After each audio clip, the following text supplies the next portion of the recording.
एक गांव में एक बहुत बड़ा धनवान व्यक्ति रहता था। लोग उसे सेठ धनीराम कहते थे।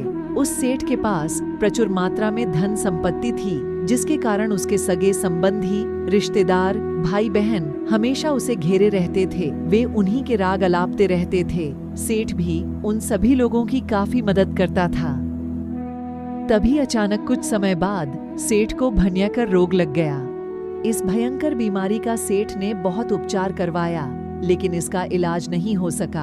आखिरकार सेठ की मृत्यु हो गई। यमदूत उस सेठ को अपने साथ ले जाने के लिए आ गए।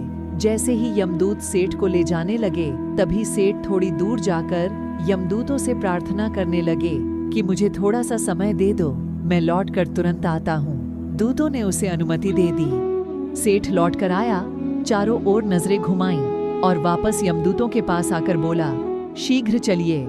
यमदूत उसे इस प्रकार अपने साथ चलने के लिए तैयार देखकर चकित रह गए और सेठ से इसका कारण पूछा। सेठ ने निराशा भरे स्वरों में कहा, मैंने हेरा फेरी करके अपार धन एकत्रित किया था, लोगों को खूब खिलाया पिलाया और उनकी बहुत मदद भी की। सोचा था कि वो मेरा साथ कभी नहीं छोड़ेंगे।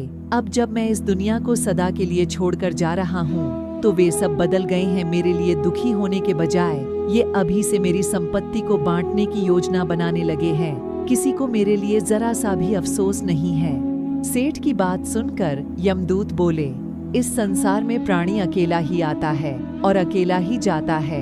इंसान जो भी अच्छा या बुरा कर्म करता है, उसे इसका परिणाम स्वयं ही भुगतना पड़ता है। हर प्राणी इस सत्य को समझता तो है, पर देर से।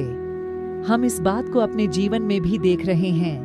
लोग जीवन के सत्य को भूलकर मानव द्वारा बनाए गए जाल जैसे लालच, रुपए, पैसा, बुराई आदि तले दब गए हैं। आप जो भोजन ग्रहण करते हैं वह पेट में 5 घंटे रहता है, जो वस्त्र पहनते हैं वह 6 महीने रहता है, लेकिन जो ज्ञान आप हासिल करते हैं वह आपके अंतिम सांस तक साथ रहता है और संस्कार बनकर आपकी अगली पीढ़ी तक पहुंचता है।